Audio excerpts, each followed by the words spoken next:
You know that feeling when someone calls you and their voice cracks slightly, and before they even tell you what's wrong, your whole body is already leaning forward? You haven't heard the problem yet. You don't know what they need. But something in you is already preparing to show up. That's not kindness. That's architecture. That's the architecture of a fixer. There's something happening in your nervous system right now that most people completely misunderstand. When you see someone struggling, your brain doesn't just register their pain. It becomes it. You absorb it. Not metaphorically. Your mirror neurons are actually recruiting your own emotional resources as if the crisis were happening to you. You feel it in your chest before you even know what it is. And here's what makes you different from most people. You're not annoyed by this. You're mobilized by it. Picture this. You're at dinner with friends. The conversation is light, surface level, comfortable. Then one person at the table sighs, just barely, and their shoulders drop 2 inches. And you notice. You noticed it before they said anything. Your eyes flick over, and in that half second, you have already run a quick diagnostic. Are they okay? What happened? What do they need? You might not even realize you're doing it, but you're already calculating how to redirect the conversation, how to check in later, whether to bring it up now or wait. Others at the table didn't see it. They're still laughing. But you saw it. And you can't unsee it. The people around you feel safe with you. Not because you tell them you have boundaries. Often you don't have many. They feel safe because you are calibrated to them. You notice shifts others miss. You hold space others don't know how to open. And this is where the real psychology starts. Because what you're doing is not just caring, it's adapting. Here's what psychologists have observed in patterns like yours. You didn't develop this sensitivity in a vacuum. Somewhere in your early environment, emotional attunement became survival. When you were tuned in, things were calmer. When you noticed the storm before it arrived, someone was less likely to blow up. Your nervous system learned to scan for danger, not physical danger, but emotional danger.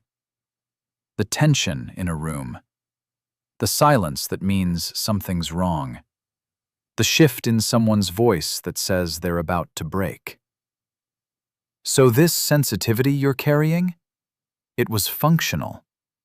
It kept you safe. It made you indispensable to the people around you. And that's the first layer of the reframe you need to hear. You are not too much. You are calibrated. Your nervous system just learned to operate at a frequency most people don't even know exists. But here's where it gets deeper. The reason everyone leans on you isn't just because you're helpful. It's because you derive a specific kind of meaning from being needed that most people don't experience. When someone reaches for you, when they lean on you, when your presence makes their chaos a little more bearable, something in you lights up.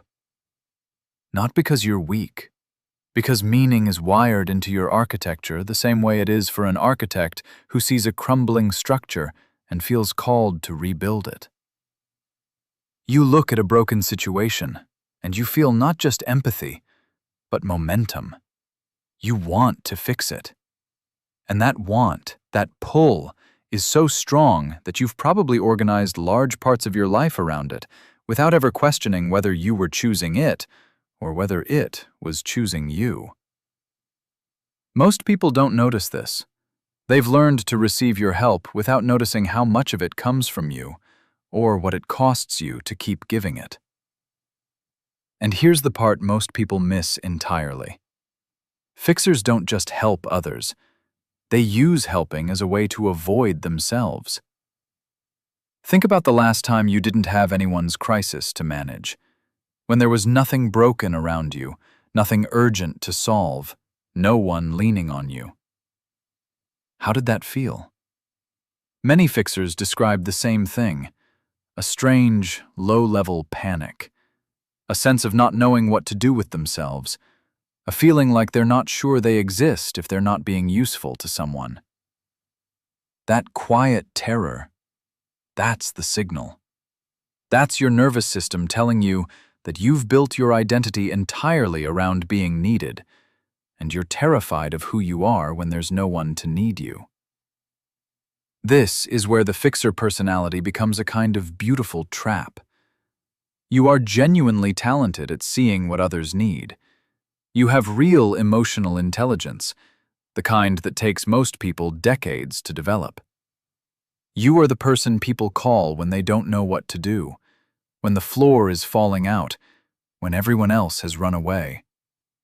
And because of that, you have never been forced to develop a relationship with your own needs. Your needs became background noise. Your desires, the ones that don't involve helping someone else, became invisible even to you. It looks like generosity, but inside, for many fixers, it's also a kind of disappearing act. You pour so much of yourself outward that there's nothing left to pour inward. And slowly, invisibly, you start to feel hollow. Not because you're selfish, you are deeply generous, but because you've forgotten how to receive. You've learned to give, but never to ask. And somewhere in there, underneath all that strength, is a part of you that feels unseen. Even by the people you help the most. Even by the people who lean on you the hardest. This is the beautiful contradiction inside the fixer. You are the strongest person in the room and the loneliest. You look like you have everything under control, like you're the one person everyone can count on. But inside, you are holding so much. You're managing everyone's emotional weather while your own sky goes dark. Now, I want to be careful here because I don't want to shame you for this. The fixer instinct is not a flaw, it's an adaptation. And it can become a prison, but only when it runs without your awareness, without your consent. When you become a fixer by default, when you can't say no, when you absorb everyone's pain and never ask anyone to hold yours, when helping becomes a way to avoid your own inner life, that's when it stops being a strength and starts being self-sabotage in disguise. Not because caring is wrong, because your caring was never supposed to be a one-way street. Your heart was built for reciprocity, and when you only give and never receive, you're starving something inside you that deserves to be fed. So here's what I want you to sit with. Your sensitivity is not your weakness. Your instinct to help is not your burden. It's a form of intelligence, one that the world genuinely needs more of. But intelligence without boundaries is just exhaust. You can keep showing up for everyone. You can keep holding everything together, but not at the cost of your own becoming. Not while you disappear into everyone else's story and forget to write your own. The most radical thing a fixer can do isn't to help more people. It's to let themselves be helped.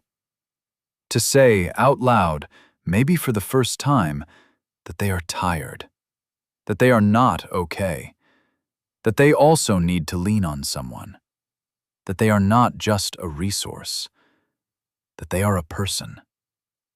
And that person deserves to be seen, too. Before you go, I want to ask you something. Are you the one everyone leans on? Or are you the one who's quietly wishing someone would offer to carry you? Because I have a feeling you already know which one is true. And if that second one hit different, I think you need to watch this next one. It's about the people who learned early that needing someone was dangerous, and how that shaped everything they became. I'll see you there.